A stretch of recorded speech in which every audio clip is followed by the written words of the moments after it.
Bonsoir mesdames, bonsoir messieurs, bienvenue à l'Institut Imagine. On est très heureux de vous accueillir pour de multiples raisons. D'abord, c'est la troisième conférence Imagine. La première était donnée par Alain Fischer, c'était une conférence sur les défis militaires. La seconde était une conférence sur l'autisme. Et voilà la troisième conférence Imagine qui compte beaucoup pour nous parce que cet institut a une vocation multiple. Non seulement la vocation d'offrir la meilleure qualité des soins, donc d'offrir ce qu'on peut faire de mieux dans le domaine des soins, mais aussi inventer la médecine de demain, tout en valorisant les découvertes de nos chercheurs. La troisième dimension qui est extrêmement importante pour nous, c'est la dimension sociétale, c'est de participer à l'information de l'opinion. Car on a le sentiment, je suis sûr que vous ne me démentirez pas, que l'accès à l'information de première main, c'est pas si facile aujourd'hui. Avoir des informations de première main par des professionnels, par des experts dans un domaine, c'est peut-être ce qui manque le plus. Tant l'information médicale scientifique est biaisée par toutes sortes d'intérêts particuliers, lucratifs, commerciaux, médiatiques. Alors, l'Institut Imagine, c'est aussi un institut qui se donne pour objectif de participer pleinement à l'information du public. Et s'il y a un sujet qui est vraiment très cher à tant d'entre vous, c'est bien celui des maladies neurologiques en général et celui de l'épilepsie en particulier. Et on a ce soir le privilège d'avoir deux femmes exceptionnelles. Vraiment des femmes qui ont fait la différence et qui ont créé pratiquement à partir de rien une spécialité, une discipline qui n'existait pas à Necker. La première, c'est Rima Nabout, qui est professeur de pédiatrie, praticien hospitalier, qui dirige le centre de référence sur les épilepsies rares de l'enfant. Un énorme défi, tant les épilepsies sont fréquentes, invalidantes. Mais c'est non seulement un médecin qui est un expert, mais c'est aussi un médecin qui soigne, car elle appartient à ces médecins qui se donne pour objectif d'améliorer vraiment la qualité de vie des patients.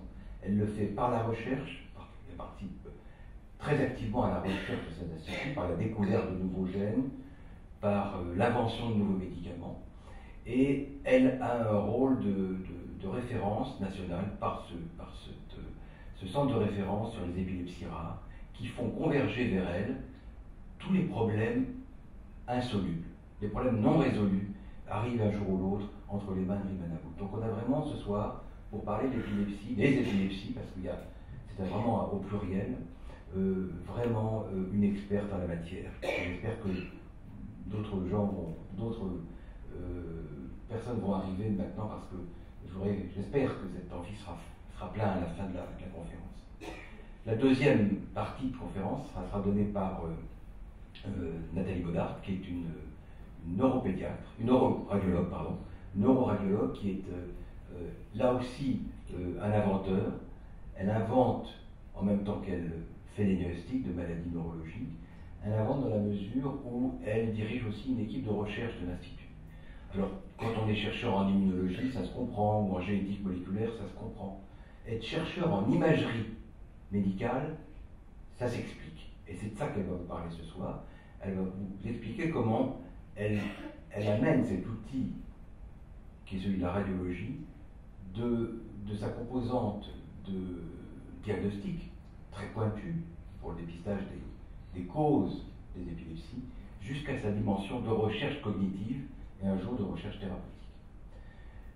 Avant de commencer, pendant que Nadia se prépare, je voudrais vraiment remercier celles qui sont les petites fées de ce projet, qui s'y emploient entre les réunions. Je vais d'abord dire merci à Marquetta, Pauline, Clémence et Mélanie qui sont là. Merci d'être là, merci d'avoir organisé cette réunion.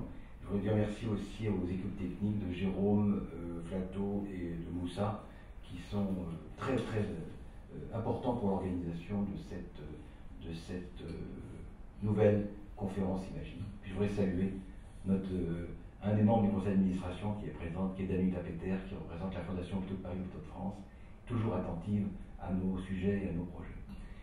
Merci d'être là, et je donne maintenant la parole à Nadia avec beaucoup de plaisir et beaucoup de... prima, avec beaucoup d'honneur et beaucoup de plaisir.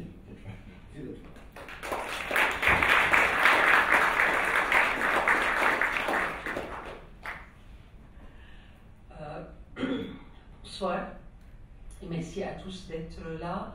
Et ma tâche, après l'introduction du professeur Munich, va être encore plus difficile. Mais ce qu'il a dit, c'est par rapport au médecin que je suis est vrai.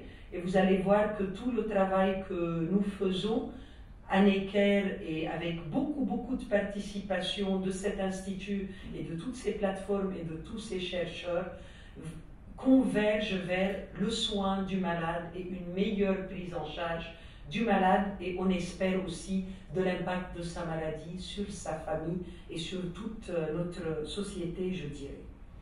Donc, le titre, les épilepsies au-delà de la crise, j'avoue que c'était un peu à ma demande parce que, encore une fois, les épilepsies, et vous allez voir, ne se limitent pas ou ne devront plus se limiter à la crise. Et aujourd'hui, on a des connaissances, on a des notions qui commencent à être de plus en plus solides pour remettre les épilepsies dans un domaine qui est beaucoup plus grand, qui est le développement cérébral, et je parle sûrement en neuropédiatre.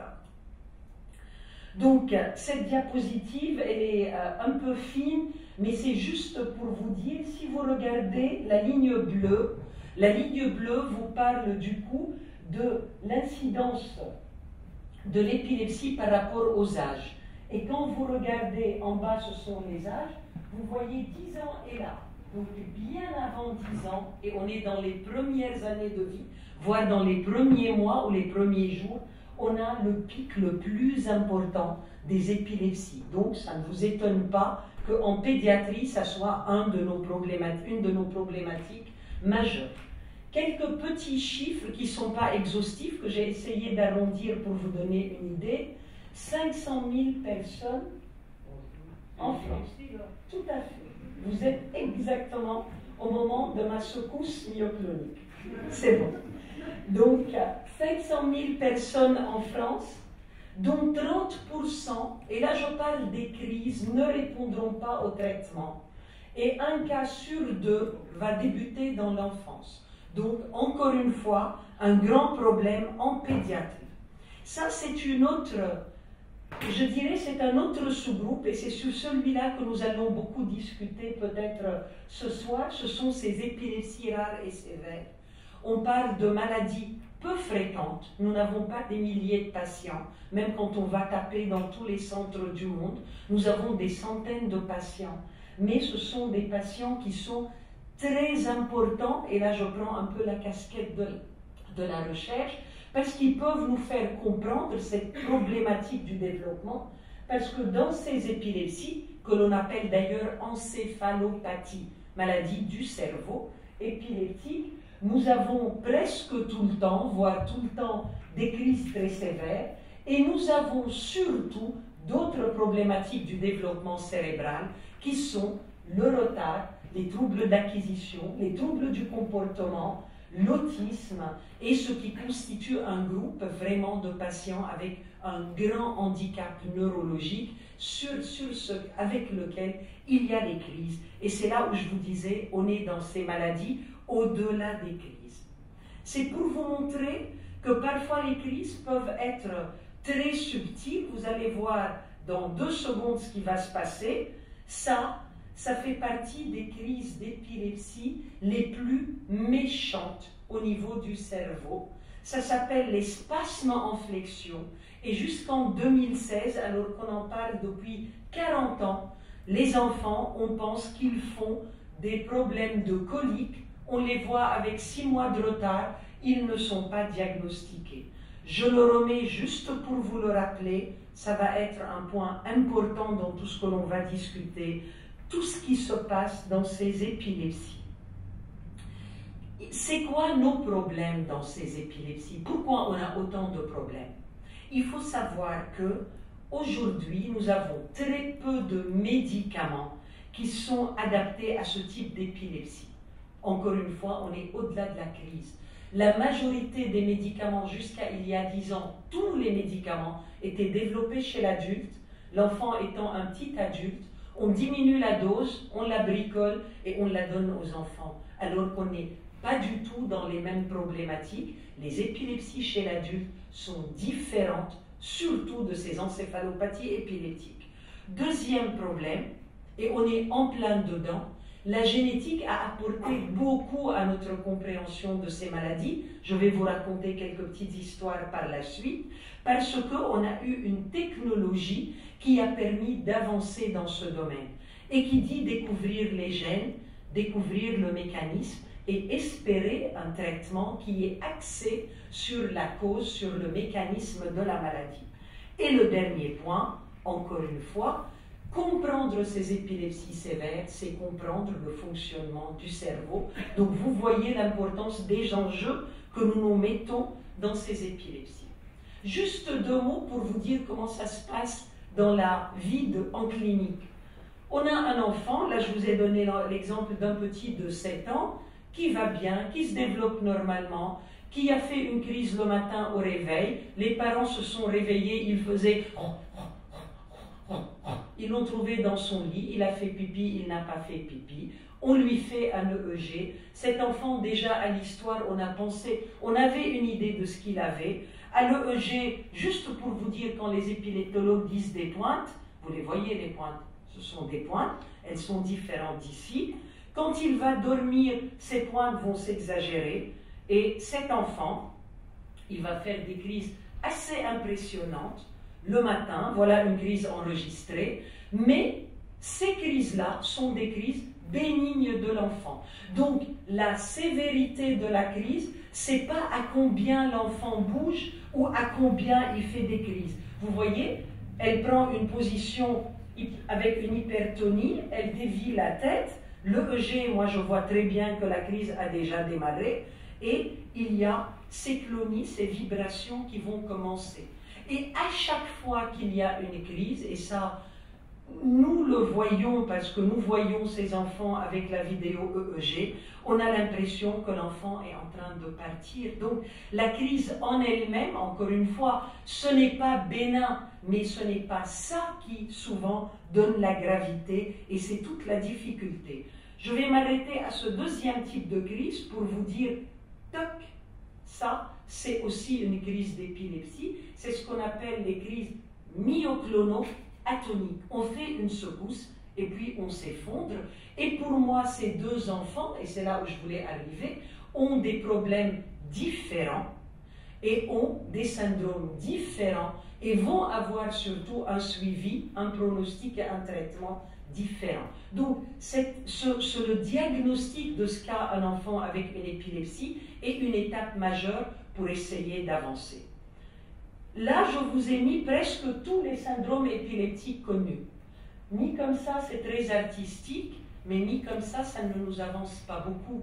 Parce que, je veux dire, qui va avec quoi, qu'est-ce qui se passe quand, et effectivement, pour essayer de classer les épilepsies pour pouvoir avancer, on a des outils cliniques, l'histoire, qu'est-ce qui fait l'enfant, comment il se développe, l'histoire familiale, est-ce qu'il y a des cas dans la famille, l'examen clinique, est-ce qu'il n'utilise pas sa main gauche, peut-être qu'il a quelque chose qui se passe dans le cerveau à droite, et l'EEG que je vous ai montré, mais on a surtout aujourd'hui des méthodes avec l'explosion, le professeur Godard va vous parler de l'imagerie dans le détail, avec des bilans métaboliques, avec la génétique, on peut déjà avancer un peu plus que ce que l'on faisait quand j'ai commencé à faire ça, et ne me demandez pas depuis quand surtout.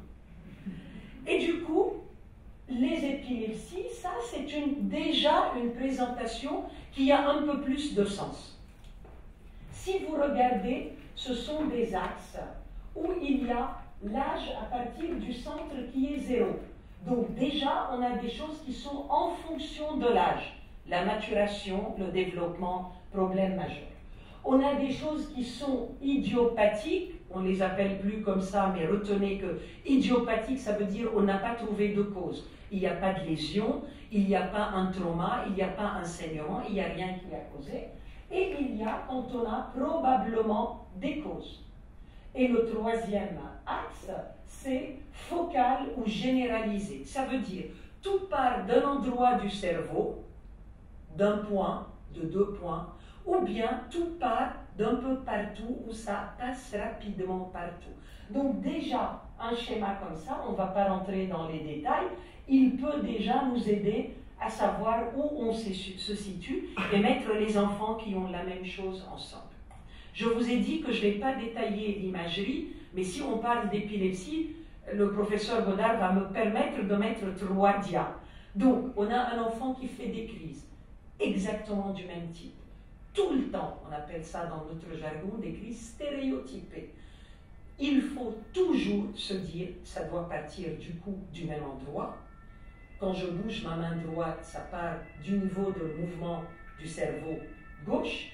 Et à ce moment-là, il faut aller faire cette EEG qui me montre que ces fameux pics, ces fameuses pointes, elles sont dans une région bien déterminée. Ça, on sait le faire. Et il faut à ce moment-là aller voir l'équipe de radiologie et leur dire « ça part d'ici, s'il vous plaît, regardez-moi, qu'est-ce qui se passe là ?» Et eux, aujourd'hui, avec tout ce qu'ils ont développé, et vous allez l'entendre, vous allez comprendre que ce n'est pas simplement une image figée, ils ont beaucoup plus de moyens pour nous dire est-ce que vraiment ça passe de là, et si ça part de là, ce que c'est, et est-ce qu'on a d'autres outils, comme la chirurgie, pour avancer. Quand on a des lésions aussi, là aussi avec les radiologues, on a on fait beaucoup de réunions ensemble, d'ailleurs, on passe beaucoup de temps ensemble, on peut avoir plus qu'une lésion et on peut avoir des critères dans des épilepsies qui nous disent que quand on a ce type de lésion à l'IRM, quand on a un type de crise, et j'avance toujours dans le diagnostic étiologique, il faut penser à une maladie. Ici, je vous donne l'exemple d'une maladie qui s'appelle sclérose tubereuse de Bourneville. L'importance de cette maladie, c'est que c'est une maladie où on connaît les gènes. Plus que ça, on connaît qu'est-ce que font ces gènes quand ils sont normaux, qu'est-ce qui se passe quand ils sont anormaux. Et aujourd'hui, on est en train de développer, voire d'étudier des médicaments qui peuvent remplacer le mécanisme de défaillance des gènes de cette maladie. Vous voyez le cheminement de tout ça. Et ça, c'est des années de travail, mais c'est vers là où on s'oriente dans nos pathologies. Le bilan métabolique, là aussi vous entendez beaucoup, ils ont fait un bilan métabolique, ils ont fait une ponction lombaire, ils ont cherché on ne sait plus quoi dans le sang, dans la ponction lombaire.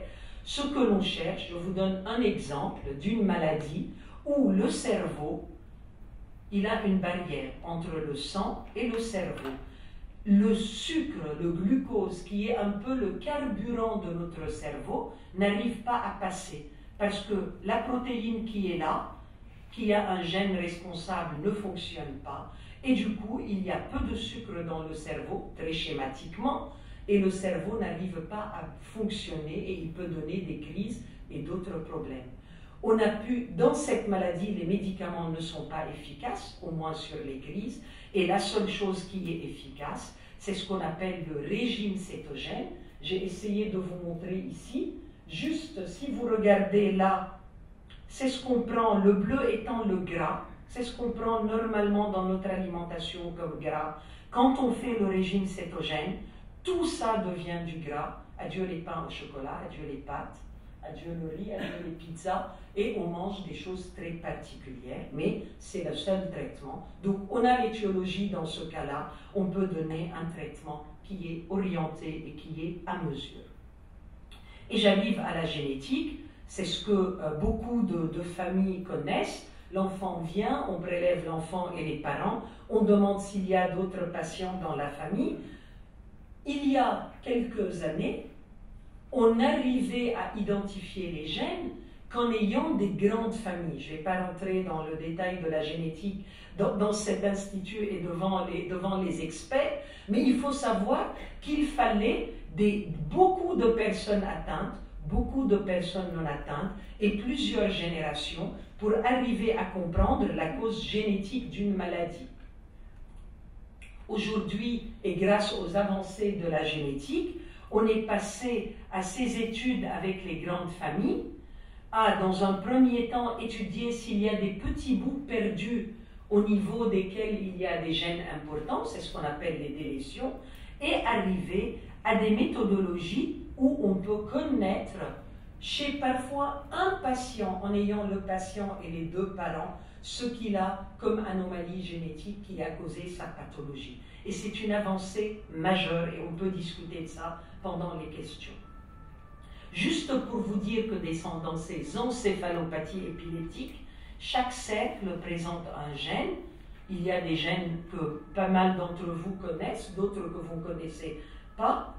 C'est juste pour vous dire, regardez à partir de 1984 où il y a eu la première cause de spasme identifiée, à partir des années 2000, comment ça a explosé. Et l'année prochaine, c'est sûr que je ne pourrai plus les mettre sur un même tableau, les nouveaux gènes. Donc, beaucoup d'avancées dans ces domaines. Et je peux tout de même dire que notre équipe a participé à plusieurs de ces gènes, que ce soit dans la découverte du gène ou que ce soit dans la découverte du prototype du gène. Tout ça étant dit, on est arrivé aujourd'hui à ne plus seulement classer les épilepsies sous forme de noms et de diagrammes, on est arrivé à parler d'un axe étiologique pour les épilepsies. Ça veut dire on classe aussi les épilepsies. Est-ce qu'il y a une lésion structurelle? Est-ce qu'il y a une cause métabolique? Est-ce qu'il y a une cause génétique? Est-ce qu'il y a une cause inflammatoire, une cause infectieuse? Et malheureusement, il reste des épilepsies de cause inconnue. Mais rien que ça nous amène à la cause de la maladie, et ça, c'est un point majeur. Comment ça se passe au niveau du centre de référence à Necker?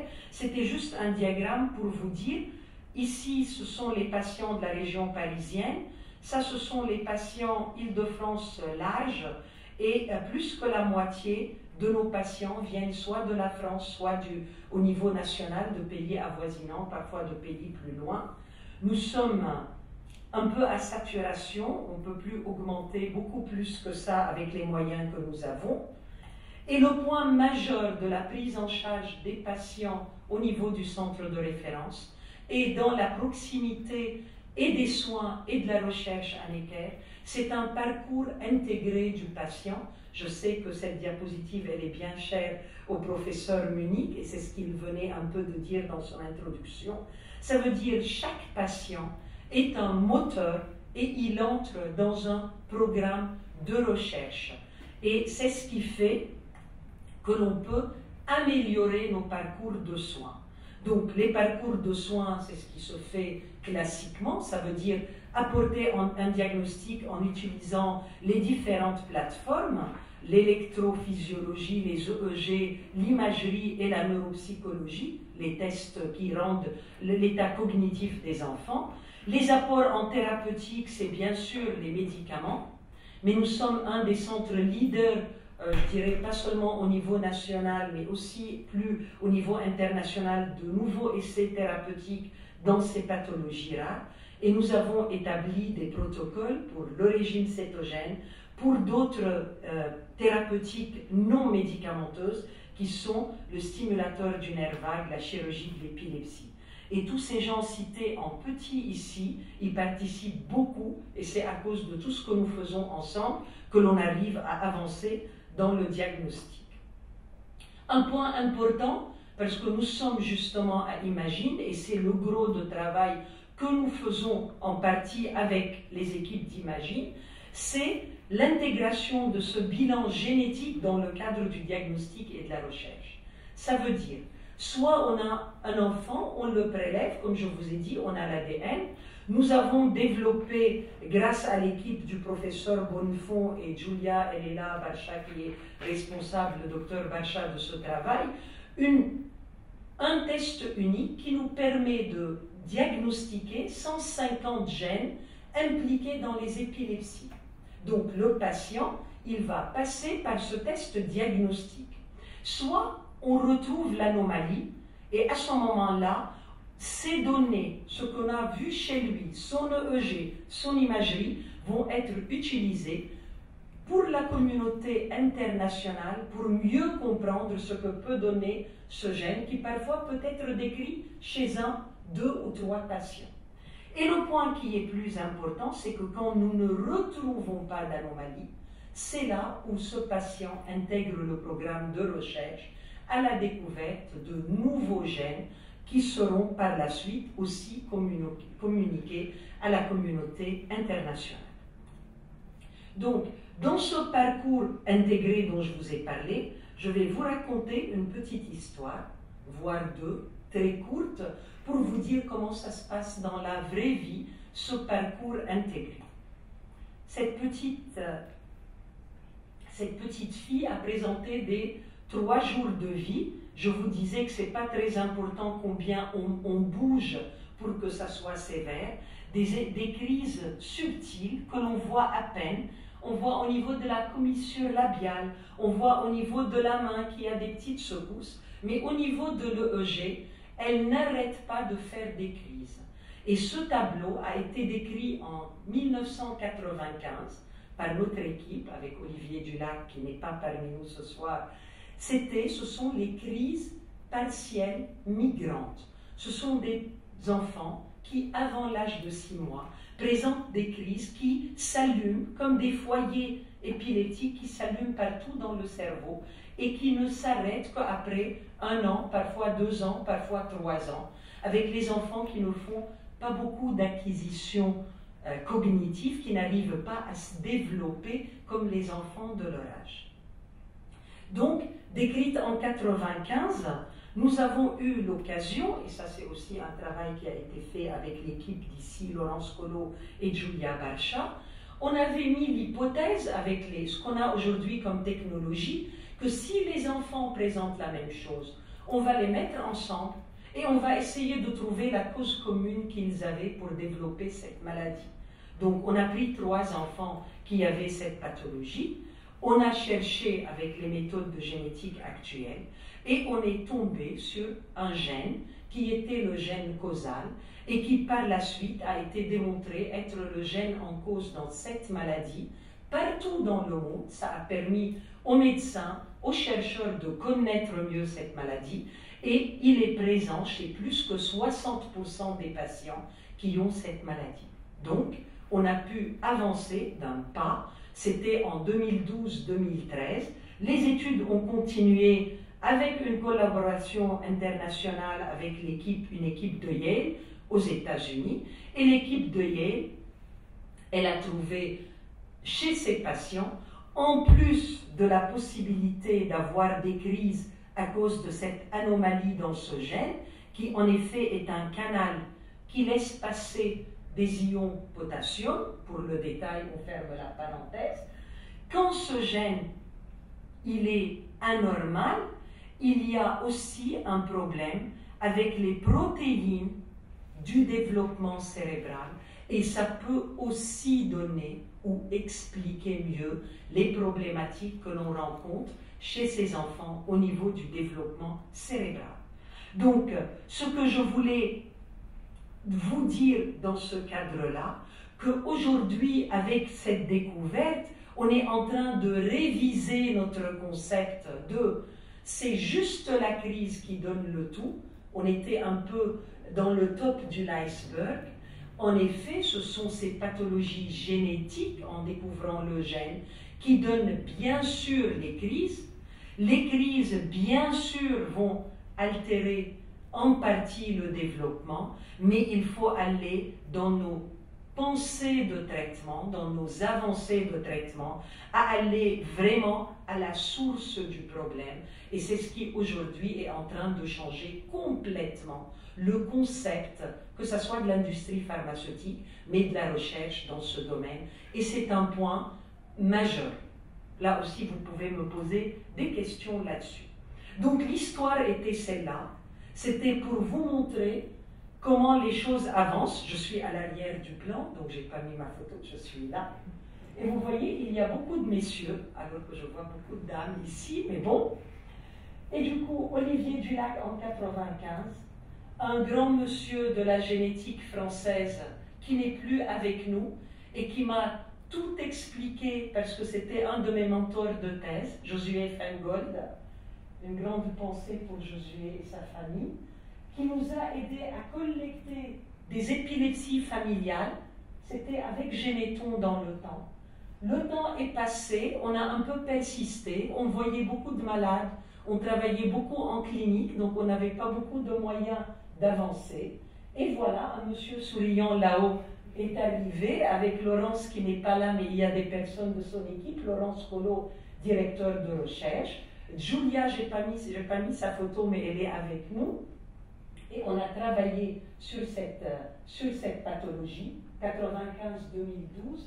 En 2016, on commence dans le laboratoire. Je n'ai pas mis la souris que nous avons développée. On a débuté des essais thérapeutiques. On n'est pas encore au traitement, mais encore une fois, ce sont des choses qui prennent des années. Mais vous voyez que les années commencent à se serrer derrière.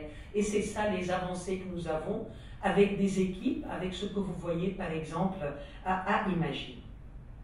Une autre histoire, je ne pouvais pas ne pas la mettre, pas seulement pour les personnes qui sont là et qui font un grand sourire pour l'association du Dravet, mais parce que c'était encore plus long. La maladie, l'épilepsie, a été connue en 1978. Charlotte Dravet à Marseille, qui a parlé de ses patients, qui les a décrits. On a eu du mal à accepter ce syndrome. Il y a eu un travail sur des médicaments, il y a eu le gène, il y a eu des modèles de souris, du zébrafiche, des drosophiles, des cellules à partir des patients. Ça bouge beaucoup, ça n'a pas abouti, mais je pense qu'on est aussi dans une phase où il y a des médicaments émergents. Donc si le message que je vais vous donner est un message, c'est celui que les choses avancent, et plus on a des moyens dans des équipes pour travailler sur ces pathologies, plus ça peut faire la différence dans la reconnaissance de la maladie, mais aussi dans l'arrivée aux médicaments plus rapidement. Ce n'est pas pessimiste avec le message avec lequel je vais finir, mais c'est pour vous dire que je vous ai donné deux exemples, deux histoires qui ont été des histoires qui ont plus ou moins abouti parce qu'on est à plus qu'au milieu du chemin. On a d'autres problématiques, là aussi. Un autre grand monsieur de l'épileptologie française, Henri Gastaut, qui a parlé de beaucoup de choses, y compris de ce syndrome. Des enfants normaux, avant l'âge de 2 ans, fièvre importante, crise d'un côté, et ils développent très rapidement après. Et là, c'est les radiologues qui nous aident encore une fois. Il y a ici ce qu'on appelle un œdème. Et cet œdème qui touche un hémicerveau, on ne sait toujours pas pourquoi, va rapidement donner. Quand on voit du noir ici, c'est qu'il y a beaucoup plus de liquide céphalorachidien et beaucoup moins de cerveau. Ça veut dire le cerveau, il s'est atrophié. Ça veut dire l'enfant va garder une épilepsie séquelaire et va garder une hémiplégie d'un côté et va garder des déficits cognitifs. Et pour cette pathologie, il y a un travail qui est en cours dans notre équipe, mais on n'a pas encore abouti à des résultats probants définitifs. Si j'ai le temps, je parle en 2 dias d'une autre pathologie où on pense à l'inflammation comme étiologie, comme dans la maladie que je viens de vous montrer, l'atteinte hémicérébrale. C'est un syndrome décrit ici en 2006, donc c'est plus récent. 2006 décrit par nous en France en premier, décrit par les Allemands par la suite, par les Israéliens, par les Japonais. C'est comme ça que ça se passe. On parle d'une maladie, les autres, ah non, mais j'ai des enfants qui ont la même chose. Et cette pathologie, elle a été dénommée FIRES pour une épilepsie réfractaire sensible à la fièvre. Des enfants d'âge scolaire qui n'ont rien au préalable, qui vont bien et qui, d'un jour au lendemain, après une pathologie fébrile, commencent à présenter des crises sans arrêt qui partent des régions centrales et temporales. Et là, chaque tour est une crise. Ça, c'est 24 heures. Je vous laisse compter combien de crises ces enfants font. Ils rentrent dans des états de mal, des crises qui ne s'arrêtent pas. Ils peuvent rester 2-3 mois en réa.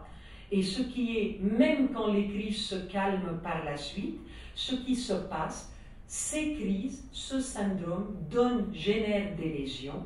Et ça, je vous montre, je n'ai pas montré l'image originale, c'est une image qui s'appelle la figure de Rey, qui ressemble un peu à ça. Une image un peu complexe avec des traits, des triangles, des carrés. Ce sont deux enfants qui ont eu ce syndrome 1 an après. Ils font peu de crises.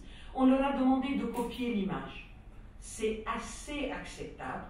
Quand on leur a demandé 10 minutes après, qu'est-ce que vous avez copié, c'est ce qu'ils se sont rappelés. Ils ont 12 ans et 13 ans. Ce qui veut dire que cette pathologie, elle atteint de façon majeure le circuit de mémoire chez ces enfants. Je vous laisse imaginer la scolarité, le travail de tous les jours, la vie de tous les jours, etc. Et dans cette pathologie aussi, il y a une grande recherche entre nous et les Allemands, et encore une fois, on n'a pas encore abouti. Bon, c'est moi quand j'étais jeune. Non, non, c'est une blague. D'ailleurs, je le sens, hein, non? Il y a un petit loca. Donc, c'était juste pour vous dire, et maintenant, on va où? Et c'est un film, et pour ceux qui me connaissent, ce qui m'intéressait beaucoup, c'est qu'à part qu'il ait eu un certain regard et c'est Cannes en ce moment, donc merci d'être là et de ne pas être à Cannes, c'est que c'est une production franco-libano-italienne, et je trouve que c'est une association extraordinaire. Je vous le confirme, mon deuxième nom est Tarantino, et j'ai choisi la France comme pays, et je viens du Liban. On ferme la parenthèse, on n'est pas là pour parler de moi. Mais c'était surtout pour vous dire que aujourd'hui, on a opté pour aller de l'avant, continuer à aller de l'avant, et pour ça, nous avons besoin de l'aide de tout le monde, dans le sens, les parents, les patients qui nous font confiance, les collaborateurs nationaux, internationaux, les plateformes qu'on est en train de développer, pour pouvoir avancer dans ces cohortes, dans ces groupes de quelques malades, mais on sait qu'aujourd'hui, même en ayant quelques malades, on peut avancer, d'aller dans des études génétiques. Je n'ai pas beaucoup parlé, mais de développer des modèles animaux que nous pouvons faire. Vous savez qu'aujourd'hui, on peut enlever un bout de peau, aller sur les cellules que l'on a dans le petit bout de peau et fabriquer des neurones ou des choses qui sont très proches des neurones, ça s'appelle les iPSC, mais bon, le nom n'est pas important, et mimer le tissu neuronal cérébral. Parce que toutes ces maladies, on n'ouvre pas le cerveau pour pouvoir les étudier. Et ça, ce sont des avancées majeures pour arriver, comme je vous disais, aux modèles, aux patients, aux essais thérapeutiques. Et je n'ai pas mis les images de tous les gens qui travaillent, qui ont travaillé et qui vont travailler avec nous là-dessus, mais ils sont en partie là et les autres, je les remercie tout le temps. Et c'est juste pour vous dire que quand on est un peu tenace, on y arrive. On a, depuis, ça fait 15 ans à 20 ans que l'on dit que les médicaments développés pour les adultes ne peuvent pas être développés, ne peuvent pas être extrapolés à l'enfant. Et pour l'enfant, il y a des choses particulières. Et l'Agence du médicament européenne, ainsi que la FDA, ils ont adopté aujourd'hui, dans le développement des médicaments pédiatriques, ce que nous avons écrit il y a 4 ans et 5 ans, et ça aussi, c'est une avancée super importante pour les enfants. Un clin d'œil pour vous dire, je vous ai dit qu'on ne peut pas arriver aux cellules du cerveau. À Necker, nous faisons aussi la chirurgie de l'épilepsie.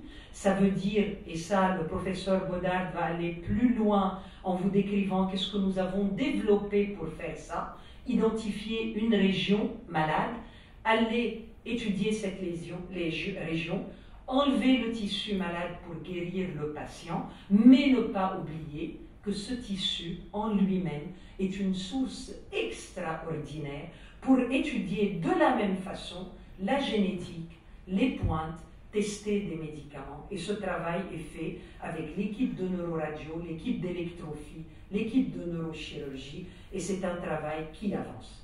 Et je termine et je vous remercie. Tout ce que je vous ai raconté a un point et vise un point, c'est mieux prendre en charge les enfants avec épilepsie, améliorer leur vie, leur qualité de vie et leur devenir. Merci beaucoup.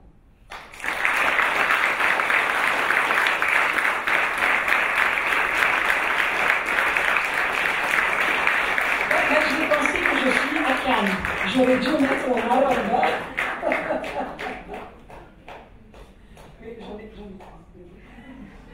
Merci Nadia. Alors, merci Rima pour cet exposé magnifique. Non seulement un médecin et un chercheur, mais une oratrice, une pédagogue hors pair. Vraiment, tu nous as fait passer un moment merveilleux. Avant de donner la parole à Nathalie, est-ce qu'on peut prendre une ou deux questions?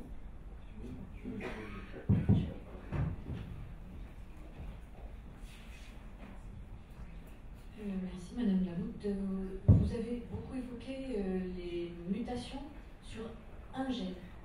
Est-ce que, pardon, oui. Les maladies monogéniques sont finalement assez rares. Est-ce que dans votre spécialité, c'est justement une occasion en fait d'avoir beaucoup de maladies avec qui s'expriment donc avec un vrai phénotype diagnosticable, ne reposant que sur la mutation, la délétion, enfin un trouble monogénique sur un seul gène.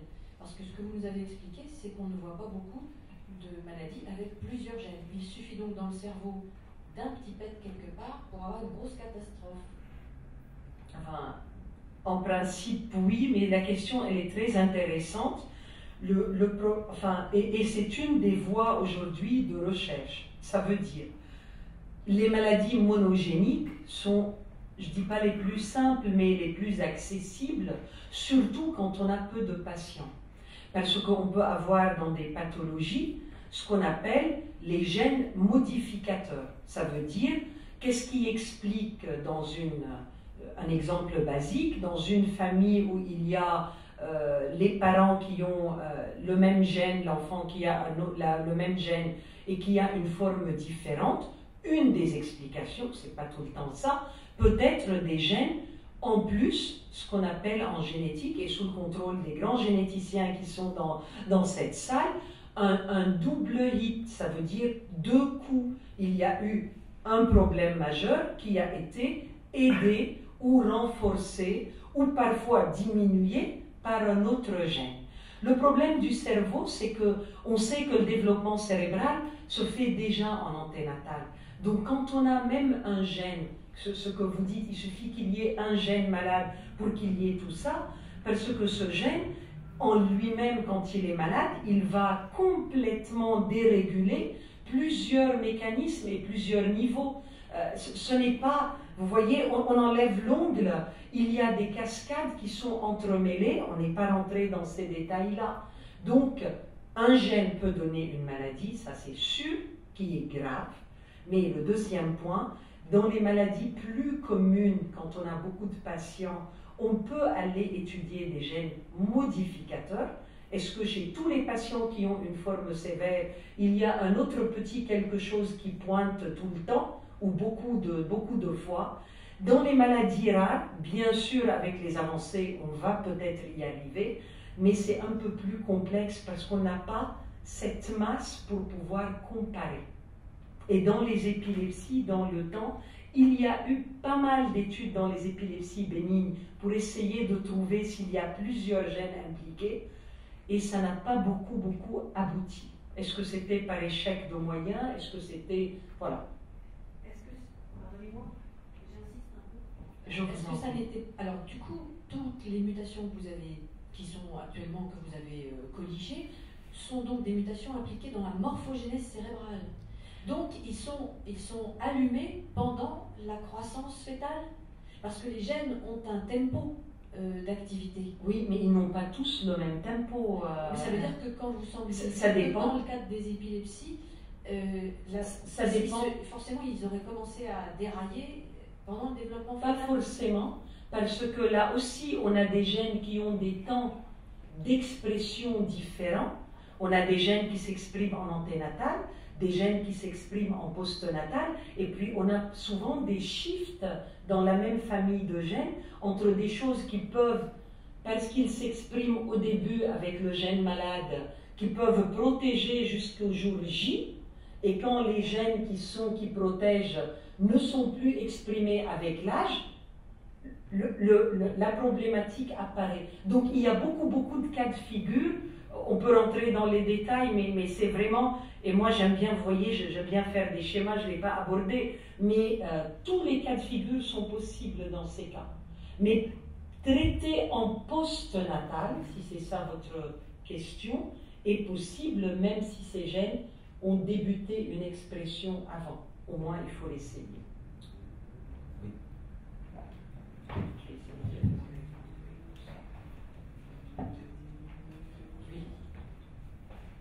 Quel lien peut-on établir, s'il vous plaît, entre l'épilepsie et des troubles psychiatriques? Je parle concrètement d'un enfant de 13 ans qui est épileptique, qui a été diagnostiqué syndrome de West lorsqu'il avait 18 mois. Il est actuellement sous dépakine, mais apparemment les crises reprennent, mais la dépakine ne les soigne pas. Et il a des comportements qu'on pourrait presque classer de bipolaires dans la mesure où tantôt il est hyper affectueux, mignon, gentil, et puis d'un moment à l'autre, il va faire une grosse colère, renverser les chaises, menacer de mort ses proches. Donc il a fait un syndrome de West, c'est ce que vous dites à l'âge de 8 mois. 18 mois. 18 mois. Oui, ça peut. C'est pas. Le point, encore une fois, c'est souvent dans ces cas-là, on a une cause commune aux deux. Si je résume, parce que je dois faire des réponses courtes, tout se passe dans le cerveau. Donc le dysfonctionnement du neurone, c'est tout à fait probable qu'il donne et de l'épilepsie et des troubles par ailleurs. Et l'épilepsie vient encore plus renforcer. Et on sait par exemple que le syndrome de West, les spasmes, sont de grands pourvoyeurs de ces troubles de comportement, de problèmes d'autisme et de problèmes de ce type-là. Les liens, ce que je vous ai montré, c'est dans une maladie, un lien biologique. On ne les connaît pas encore dans toutes les autres maladies. Et c'est ce que nous cherchons actuellement. Et donc il faudrait à la fois un traitement pour l'épilepsie et un traitement pour les troubles psychiatriques. Tout à fait. Pour les traitements, je n'ai pas insisté dessus, il faut savoir que les troubles du comportement, il ne faut pas les négliger, il ne faut pas garder ce dogme que si on donne des médicaments prescrits par les pédopsychiatres, l'enfant va faire plus de crises. On travaille ensemble, il suffit que les gens se mettent en contact, c'est ce que nous on a la chance d'avoir ici sur le site, nous avons la chance d'avoir, et on peut donner des médicaments pour les troubles du comportement. Donc il ne faut pas hésiter à le faire.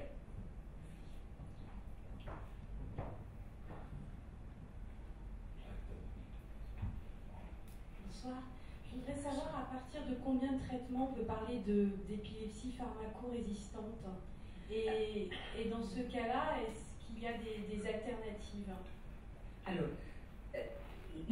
épidémiologiquement, parce qu'on avait besoin pour les études d'un critère, quand on a essayé 2 médicaments qui sont les bons médicaments pour l'indication, ça veut dire que ça sous-entend que l'on savait ce que l'on traitait, et nous avons donné les bons médicaments à la même dose, on peut parler de pharmacorésistance. 2 médicaments. C'est très peu. Et à ce moment... Pardon, allez-y. On part du principe qu'un médicament est mal adapté. Alors, est-ce qu'on peut se contenter d'un certain nombre de crises par jour? Excusez-moi, se contenter, disons que je suis maman d'une petite fille handicapée qui est traitée pour épilepsie, qui n'est pas stabilisée. Beaucoup de médicaments ont été essayés, mais ça n'empêche que certains nombres de crises sont toujours présentes quotidiennement. Est-ce qu'on peut avoir, quelle est la balance en disant là ça marche pas, et est-ce que l'objectif épilepsie 0 est un objectif complètement illusoire? Non, je pensais que votre question était différente. C'est un objectif complètement illusoire. Non, mais est-ce que c'est en soi l'objectif pour tous les enfants? Ma réponse est aussi non. Ça veut dire, la balance est entre les médicaments, les effets secondaires du médicament pour le bénéfice et sur la sévérité des crises. Un exemple en 2 mots, un enfant qui tombe, qui marche et qui tombe quand il fait des crises, l'objectif est 0 crise, parce qu'à chaque fois qu'il va tomber, il va se blesser. Un enfant qui a des crises qui se passent la nuit de 3 secondes à 20 secondes, et la crise passe rapidement et il n'y a pas de répercussions, parce qu'on sait que ces petites crises ne lèsent pas le cerveau, on ne rentre pas dans ce détail, à ce moment-là, aller donner 7, 8, 9 médicaments pour arrêter ces crises, ce n'est pas justifiable. Donc tout est, je l'ai fait et vous l'avez bien compris, tout est dans la balance dans ces cas-là. Les effets secondaires, quels sont nos objectifs, sur quel type de crise nous allons agir, sauf dans quelques cas où il faut à tout prix nettoyer le EG et tout arrêter. L'exemple, c'est les spasmes. Voilà, par exemple. Donc ça, c'est pas acceptable. Au début, mais après 5 ans, si on fait encore des spasmes, ça veut dire que ça répondrait à rien et il faut l'accepter. On va prendre une dernière question et on va écouter le deuxième conférencier. Pas d'autres questions? S'il n'y a pas d'autres questions, merci. Merci. Bravo Rima, c'est super.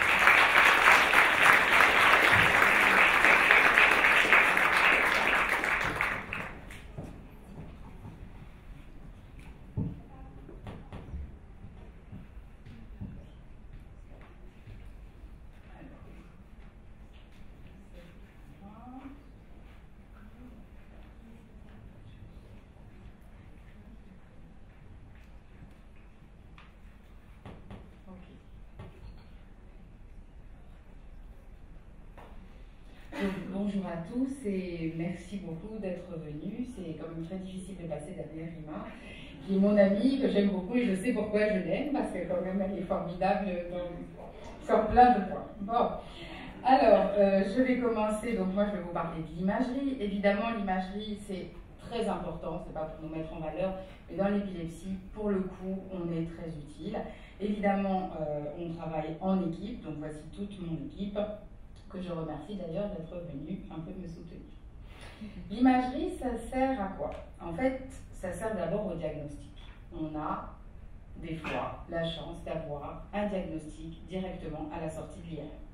Ça sert aussi à faire des corrélations entre les anomalies radiologiques et les anomalies du gène. On va en montrer quelques exemples. Ça va aussi nous permettre de comprendre les mécanismes cérébraux, la physiopathologie des maladies neurogénétiques. Et ça sert, comme vous l'a dit le professeur Nabout, à développer de nouvelles stratégies thérapeutiques parce qu'en fait l'image va nous permettre de voir ce qui se passe dans le cerveau avant et après un traitement. En fait, dans notre équipe de recherche, on a 6 principaux domaines que sont l'autisme, l'épilepsie, les maladies neurométaboliques, les tumeurs cérébrales, les mastocytoses sont une maladie hématologique et les anomalies vasculaires cérébrales. On travaille dans l'IHU avec toutes les personnes qui font des neurosciences, en particulier les centres de référence, en particulier l'épilepsie, mais aussi les mitochondriopathie, etc. Et notre équipe de recherche a des liens étroits avec General Electric. On a une IRM, 3 IRM en fait, General Electric, sur le site, ce qui nous permet de pouvoir faire de la recherche, et vous allez voir que c'est majeur. On a des ingénieurs qui sont sur place, Jean-Marc Tapella qui est dans la salle, et on a la chance d'avoir, par notre travail de recherche et nos liens avec General Electric, des prototypes en IRM qui sont très importants en pédiatrie, parce qu'on nous permet d'avoir des séquences qui sont rapides, qui sont non invasives, qui sont non irradiantes, on n'est pas au scanner, et qui durent très peu de temps, moins de 5 minutes. Et évidemment, on travaille aussi avec les autres IHU, en particulier l'Institut de la moelle et du cerveau. Et en fait, toutes les IRM que je vais vous montrer, l'imagerie cérébrale pour l'épilepsie, sont faites sur l'IRM 3 Tesla que Imagine a pu nous offrir l'an dernier. Donc, qu'est-ce qu'on fait avec cette IRM? On fait plein de choses. En particulier, l'IRM anatomique. Alors, pour l'épilepsie, c'est majeur parce qu'on va regarder tous les sillons du cerveau. On va regarder la substance blanche. On va regarder la substance grise. Et on va regarder tout précisément. Je vais vous montrer un petit peu pourquoi c'est si important que ça. Parce qu'il y a des pathologies qui se cachent vraiment au fond d'un sillon. On peut, grâce à l'imagerie, extraire le gris du blanc, ça c'est grâce à nos logiciels d'IRM statistique. On peut regarder les connexions dans le cerveau. On peut mesurer le volume sanguin cérébral, ça nous sert dans les tumeurs cérébrales. On peut faire de l'activation fonctionnelle, que je fais avec le docteur Crévent qui est présent dans la salle, où en fait il y a un changement vasculaire, il y a une activation cérébrale. En fait, quand on fait entendre des sons aux enfants, on peut voir les cortex auditifs s'allumer. Quand on fait bouger la main des enfants, on va voir les cortex moteurs s'allumer. Et on fait aussi de l'IRM fonctionnel du langage, pour savoir où est placé le langage dans le cerveau. Et c'est très utile en préopératoire de chirurgie d'épilepsie notamment. Grâce à l'IRM, on peut regarder aussi les molécules dans le cerveau, les métabolites. On peut regarder l'eau dans les neurones, à l'extérieur des neurones. Et on peut aussi mesurer le débit sanguin cérébral. Alors ce débit sanguin cérébral, ça a l'air de rien comme ça, mais ça révolutionne complètement la façon dont on regarde le cerveau, parce qu'on n'est plus juste en train de regarder l'image, en train de se dire, bon, il y a une malformation, il y a une tumeur, il y a... Mais là, on est en train de regarder la physiologie in vivo. Et ça, c'est quelque chose d'extraordinaire, parce qu'en fait, on a fait un pas en avant dans les compréhensions, et vous allez voir tout à l'heure, dans l'épilepsie, on fait des petits pas en avant, mais qui sont finalement des pas de géant. Donc on a une séquence qui s'appelle l'ASL. Les initiales, on s'en fout, c'est l'arterial spin labeling. En fait, c'est surtout une séquence qui est non irradiante. Donc il y a un très grand intérêt parce qu'on peut répéter les IRM. C'est absolument pas, il n'y a pas de rayon, il n'y a rien du tout, c'est vraiment pas nocif. On peut mesurer le débit de façon quantitative et il n'y a pas d'injection. Et pour les enfants, la piqûre, c'est important. Quand il n'y a pas de piqûre, c'est quand même beaucoup mieux. Et en fait, c'est une séquence rapide qui est très adaptée à la recherche. En fait, de façon très simple, le cerveau, c'est compliqué. Le neurone, il fonctionne avec la chaîne respiratoire, il fonctionne avec les vaisseaux. Et grâce à cette séquence, en fait, on va voir l'activité des neurones en situation normale et également en situation pathologique. Par exemple, en pédiatrie, les enfants vont avoir une maturation, comme vous a dit Rima tout à l'heure, on a une maturation cérébrale. Quand les enfants naissent, par exemple à 5 jours, ils entendent. On va avoir une activité augmentée au niveau des régions auditives.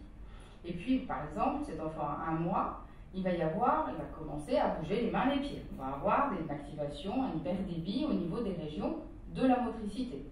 Et puis il va commencer à regarder ses parents, le paysage, il va regarder, donc on va avoir une activation dans les régions visuelles. Et ça au fur et à mesure des mois. Et en fait, cet ASL, ce débit sanguin cérébral, en fait, il augmente localement dans les régions qui deviennent fonctionnelles. En fait, on voit l'activité synaptique apparaître parallèlement à la myélinisation.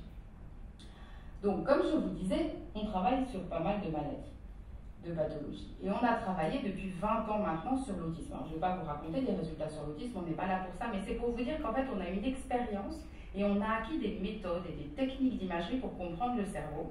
Et en particulier, on s'est demandé il y a 20 ans où pouvaient se trouver les régions anormales dans l'autisme, et on a acquis la technique, et c'est là que c'est important pour l'épilepsie, on a acquis la compréhension et la technique de la tomographie par émission de positons qui mesurait, et qui mesure encore, le débit sanguin cérébral robot. Et grâce à ça, on a commencé à appréhender ce qui se passe dans le cerveau. Et en fait, dans l'autisme, on a trouvé une diminution de la perfusion au niveau des 2 lobes temporaux, mais c'est surtout parce qu'on a regardé le cerveau, on essaye de comprendre où les régions sont anormales, et maintenant on a un biomarqueur, et grâce à ça, grâce à l'imagerie, on peut maintenant débuter des essais thérapeutiques, et c'est ça qu'on veut faire dans l'épilepsie. Et là, je vais vous montrer, donc on rentre dans le vif du sujet, à quoi ça sert l'image dans l'épilepsie. Je vais vous montrer tout d'abord l'IRM anatomique qui est indispensable. 98% des patients qui ont une épilepsie auront une IRM, pas forcément très urgente, mais au moins une très bonne IRM une fois. On va montrer ce qu'apporte la tomographie par émission de positons qui mesure le débit sanguin cérébral, c'est quand même très important, ça nous a appris plein de choses. Et on va voir ce qu'on apporte avec l'ASL, qui est cette fameuse technique qui dure moins de 5 minutes, où on voit le cerveau. Après, je vais vous montrer les projets parce qu'on est aussi là pour gravir des échelons. Alors, les épilepsies, donc on a la chance quand même d'être ici, où on a une équipe multidisciplinaire, donc les neuropédiatres, mais aussi les neurophysiologistes, les neurochirurgiens. Et donc, comme vous a dit le professeur Nabout, on a plein d'épilepsies qui sont super différentes les unes des autres. Il y a des épilepsies partielles, généralisées. Enfin bref, nous, on se trouve dans le cas des épilepsies où on va essayer de chercher la cause, ou au moins de regarder ce qui n'est pas normal dans le cerveau. Et 98% des enfants donc, auront une IRM. Cependant, cette IRM, elle doit être extrêmement minutieuse et précise, et elle n'est pas faite n'importe comment. Elle doit absolument être faite en haute résolution, en 3 dimensions. On va couper en axial, c'est-à-dire en saucisson. On va couper d'avant en arrière, et on va aussi couper latéralement, de façon millimétrique. C'est très important pour pouvoir reconstruire tous les sillons. Alors, je vais vous passer les détails de la technique, mais on doit avoir des coupes absolument en T1, T2, enfin ça c'est notre jargon, mais peu importe. On doit avoir un protocole d'imagerie fait sur mesure, parce qu'on doit tout regarder, en particulier l'hippocampe, on doit avoir des séquences très fines. Donc c'est pas une IRM rapide comme ça, un protocole n'importe comment. Il faut qu'on ait le neuropédiatre et l'électrophysiologiste qui nous disent, mais comme disait tout à l'heure Rima, il faut absolument savoir ce que l'on cherche. Parce qu'en radiologie, on n'est pas bon si on ne sait pas ce que l'on cherche. C'est trop compliqué le cerveau, il y a plein de plis partout, et des fois les dysplasies sont difficiles. Si on sait que les crises, elles sont motrices, l'enfant bouge la main, on va rechercher la région de la main, dans le cerveau, de l'autre côté, c'est la région de la main droite, ça sera le cerveau à gauche, dans une région bien précise. Donc ça nous aide énormément, ça nous fait un zoom. Et aussi, on va couper en coupe axiale, comme ça, parce que la région motrice, elle se voit dans ce plan-là. Si on la coupe en coronale, on ne sait pas l'analyser. C'est trop compliqué, le sillon il fait comme ça, donc il faut le couper dans le plan. Tout ça pour dire que l'IRM, et c'est ça le point précieux de tout ce topo, c'est qu'en fait, on doit faire des choses adaptées à la clinique des enfants. Alors, bon, il n'y a pas une, comme l'a dit Rima, il n'y a pas une épilepsie, mais des épilepsies. Les épilepsies peuvent être, entre guillemets, d'origine génétique. Emma vous a montré qu'il y a plein de gènes qui sont retrouvés. Et nous, on fait, comme je vous l'ai dit, des corrélations entre des groupes d'enfants qui ont la même clinique, la même épilepsie. Par exemple, dans l'épilepsie partielle migrante, pour reprendre le même exemple que Rima, là c'était la mutation KCNT1, on a retrouvé que tous les enfants avaient un corps calleux extrêmement fin. Le corps calleux, c'est une scissure interhémisphérique, c'est de la substance blanche, qui est quand même très anormale dans cette pathologie. Donc, c'était bien d'avoir décrit, mais maintenant, ce qui est encore mieux, c'est quand on a des nouveaux patients. On a un nouveau patient qui a une épilepsie à l'EEG, où on se dit qu'elle va migrer partout. Tiens, est-ce que c'est pas une épilepsie partielle migrante? Donc on va faire de toute façon une imagerie. Si le corps calleux est extrêmement fin, ça renforce encore plus l'idée du diagnostic que ça peut être une mutation du gène KCNT1. Voilà vraiment à quoi on sert. Mais là où on sert encore plus, et ça c'est un très gros challenge de cette IHU, c'est les épilepsies lésionnelles de l'enfant. On a une malformation à un endroit donné, et le chirurgien est là avec toute sa compétence pour enlever le minimum de la région qui est anormale. Alors des fois c'est facile, alors évidemment l'imagine ça va être importante, elle va être importante pour aider le chirurgien, mais bon des fois c'est simple. Là vous voyez une région très anormale, très blanche par rapport à l'autre côté, très noire par rapport à l'autre côté. Là le chirurgien, bien sûr il a besoin de nous, mais c'était quand même assez facile. Là aussi, c'est un enfant qui a 3 mois, vous voyez, il a changé de couleur, la dysplasie, parce que, en fait, la myélinisation n'est pas finie. Donc là, c'était très noir. Juste un petit mot, c'est important de faire les IRM dès le départ. On n'attend pas longtemps, il faut les faire avant l'âge de 3 mois si les enfants sont épileptiques. Parce qu'après, on ne va plus les voir. Je vous ai mis une image où c'est la même dysplasie, mais en fait, la myélinisation se faisant, on ne la voit plus. Donc en fait, il faut faire l'IRM tôt, et puis après, l'âge de 3 ans. Mais des fois, la dysplasie, en fait, elle n'est pas du tout simple. Le chirurgien, il ne sait pas quoi opérer. Si nous, radiologues, on ne le voit pas, il ne va pas plus le voir que nous. Et en fait, c'est des petites choses, des fois, qui sont des petites asymétries dans le cerveau, parce que ce sont simplement un trouble de la migration des neurones. Il n'y a pas d'anomalie de la substance blanche autour qui nous attire l'œil. Et c'est là le challenge, vraiment, grâce à l'IRM haute résolution. Par exemple, cet enfant, il a eu 3 IRM avant qu'on trouve cette dysplasie.